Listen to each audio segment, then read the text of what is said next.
All right, let's dive in. This time, we're headed to Canada's Barren Lands. Sounds chilly. Yeah, well, that's kind of the point, right? But here's the thing. We've got this intense YouTube series about a canoe expedition through this area. Real survival stuff. Exactly. But then I also found an article about adventure travel for beginners, and it actually recommends the Barren Lands. Hmm. That's a bit of a mismatch, isn't it? That's what we're going to unpack. Can one place really be for both hardcore adventurers and newbies? Let's find out. Where do we even begin? Well, the YouTube series doesn't waste any time. Right away, you see these guys are dealing with multi-year ice. Multi-year. So, like, it's not just the winter freeze. It's been there for... Yeah, multiple melt seasons. It's August, supposed to be summer, and they're having to portage their canoes over a glacier. Whoa. Okay, that's not in the beginner's brochure, I bet. Not exactly, and that's just the start. It made me realize I have no idea what to expect in an environment like that. What kind of challenges should people be ready for, beyond the obvious cold? Well, first off, think remoteness. We're talking far north, like gateway to the Arctic remote. Help is not close by. Yeah, and they actually had to pan for gold at one point to buy fuel. Seriously. Yeah. Wow. So self-sufficiency is key. And the YouTube guys, they highlight that right away. Early on, their tent pole breaks. Uh-oh. And what do? Use a shotgun case as a splint. It's a perfect example of, you got to think on your feet out there. Like MacGyver in the Arctic. Exactly. Duct tape, a multi-tool. Those are your lifelines. Because waiting for a rescue might not be an option. Makes my little camping trip seem pretty tame.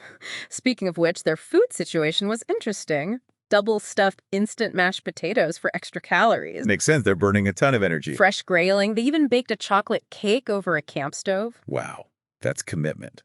But it also shows how important morale is in those conditions. Little comforts can make a huge difference. Absolutely. It's not just about surviving. It's about, well, thriving in a way. Right. And keeping your spirits up when things get rough. Yeah. Because they will get rough. No kidding. One thing that struck me was how much geology and ecology you learn just by watching them travel. Like they encounter permafrost so thick, they're trying to break it with a rock. Yeah, permafrost is amazing. Yeah. And kind of scary. It's like the foundation of the whole ecosystem up there. But I only really know it from documentaries. What's it actually like to deal with? Well, imagine frozen soil, but like really frozen. Mm. For thousands of years. It affects everything, what plants can grow, how water drains. So it was more than just like hard ground. Oh, way more. It's also incredibly sensitive. Disturb it too much, it starts thawing, and that releases methane and other greenhouse gases. Oh, so that's part of the climate change connection too. Exactly. Understanding permafrost is key to minimizing our impact up there.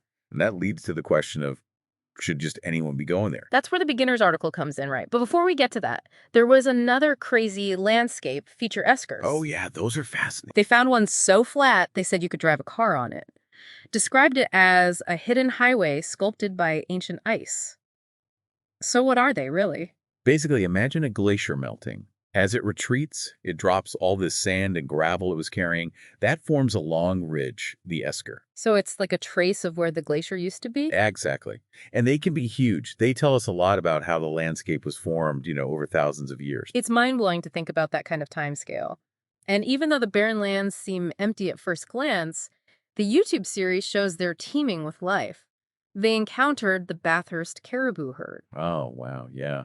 That's a powerful image, but also a sad one. That herd's declined drastically. By like 98%, it's crazy. It shows how fragile these ecosystems are and highlights the need for careful conservation efforts. Makes you think about the impact we're having even in these remote places. And then there's a moment where they run into a young moose, which they weren't expecting this far north. Moose? That's unusual, right? Yeah. They started wondering if it had to do with climate change, animals moving beyond their usual range. It definitely makes you think. We're already seeing those kinds of shifts happening. It's like a real-time glimpse into how these landscapes are changing. Which brings us back to the beginner's article. How does it reconcile with what we're seeing in the YouTube series? That's the million-dollar question, because the article paints a very different picture. More like, come enjoy the barren lands, it's easy and fun. Right. It focuses on guided tours, well-maintained trails, controlled wildlife encounters. Comfort and ease are the key words. But that seems like a totally different experience from what these guys went through. Absolutely. And that raises some serious questions about how we portray these environments to people who might be inspired to visit. But that's a conversation for our next part, wouldn't you say? Definitely. We've got a lot more to unpack, so stay tuned as we continue our deep dive into the barren lands. Welcome back to the Barren Lands. We've seen just how intense this environment can be. Yeah, it's definitely not for the faint of heart. But amidst all the talk about survival and, the challenges, I keep thinking about how stunning the place is. Oh, absolutely. Those wide open landscapes, the water, it's breathtaking. It's like this incredible mix of harshness and beauty. It is. And the YouTube series captured that so well. It's almost spiritual, this feeling you get. I know what you mean. Those vistas.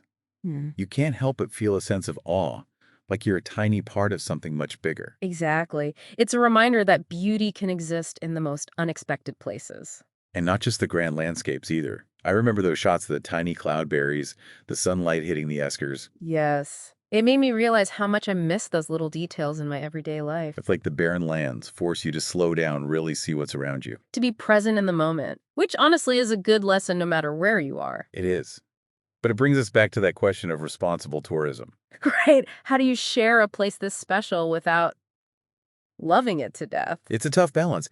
Even filming that expedition, as careful as they were, had some impact. For sure. So how do we balance experiencing these places with protecting them?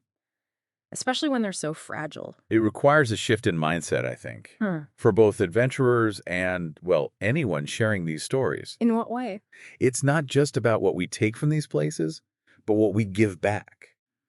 Respect, understanding, and a real commitment to conservation. So it's not enough to just leave no trace. Right. It's about actively working to protect these environments, both while you're there and when you leave. Which brings us back to the beginner's travel article. If someone's watching that YouTube series and thinking, I want to go, but maybe they're not ready to splint a tent pole with a shotgun case, Right. where do they even start? Is that article a good guide? That's where it gets tricky. The article touches on preparation, but it's very general, geared towards people seeking comfort and ease. Like guided tours, marked trail. Exactly. Controlled wildlife encounters. Mhm. It's a very sanitized version of adventure. Which is fine, but is it doing a disservice by not showing the full picture? The challenges, the risks? That's a valid point. There's a responsibility to portray these environments honestly. Not to scare people off, but to prepare them. Right. To help them understand what they're getting into and to assess their own skills and comfort levels. So, for someone who is intrigued but not ready for that hardcore experience, Hmm. what's a responsible way to start? Research is key. Find organizations that specialize in ethical tourism in the region. Like local guides who know the land. Exactly. And connect with indigenous communities. They hold so much knowledge about these places. That's a good point. Learning from the people who've lived there for generations. Right. And honestly, sometimes the most responsible adventure is a virtual one. Like watching that YouTube series. Exactly. You can gain a deeper understanding without immediately impacting the environment. I like that. Sometimes we forget about the power of just learning and appreciating from afar. It's true.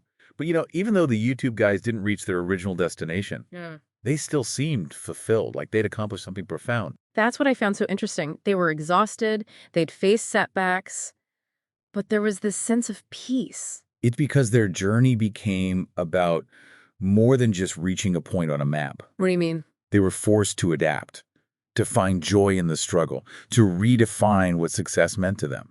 It's like they surrendered to the barren lands and in doing so found something deeper within themselves. Exactly. And that's a lesson that applies to all of us, wouldn't you say? Not just in adventure, but in life. Totally. It makes you think, are we too focused on checking off boxes, on reaching the destination? Are we missing the lessons, the growth, the beauty that comes from just embracing the journey? Back for one last push through the barren lands. It's been quite a journey, even just talking about it. It has. We've covered so much ground, from survival skills to, those big philosophical questions the trip raises. Right. And I keep coming back to the ending of that YouTube series. They didn't reach their original goal, Tough break. but they still seemed so content. Like they'd found what they were looking for, even if it wasn't what they expected. Powerful stuff. Because it shows how much we can learn when we let go of those rigid expectations. When we stop trying to control everything and just embrace the experience, whatever it brings. Exactly. These guys set out to conquer the barren lands, in a way. But it kind of feels like the barren lands conquered them. In a good way, though. They allowed themselves to be changed by the journey. to adapt, to find joy in the midst of struggle. It's like a metaphor for life, isn't it? All those unexpected twists and turns. It is. And they came out stronger, more resilient. They redefined what success meant to them, which is a lesson we could all use, I think. Seriously. Because in our everyday lives, it's so easy to get caught up in checking off boxes. Achieving goals, meeting deadlines. Then we forget to appreciate the journey itself, the lessons, the growth, Yeah. even the setbacks. The barren lands force you to confront those things head on. There's no escaping it out there. It's like a mirror, reflecting back those deeper questions we might be avoiding. Exactly. And that's what makes this deep dive so thought-provoking. It's not just about a place. It's about how we approach life itself. Are we so focused on the destination that we miss the beauty along the way? Are we open to being changed by the journey, even if it's not what we planned? Those are big questions. They are, and I don't think there's one right answer, but it's important to ask them. Absolutely. This whole deep dive has really shifted my perspective. Adventure isn't just about, conquering a mountain or paddling a canoe. It's about pushing our own boundaries, confronting our limitations, and ultimately being open to transformation. To becoming something more than we were before, whether it's in the wilderness or, just in our daily lives. Exactly. Adventure's everywhere if we're open to it. So for everyone listening, I hope this has sparked a little bit of that adventurous spirit in you. Maybe you'll research the barren lands, learn about the Bathurst caribou. Or maybe you'll explore a new topic, take on a challenge you've been putting off. The important thing is to stay curious, keep learning, and never stop exploring.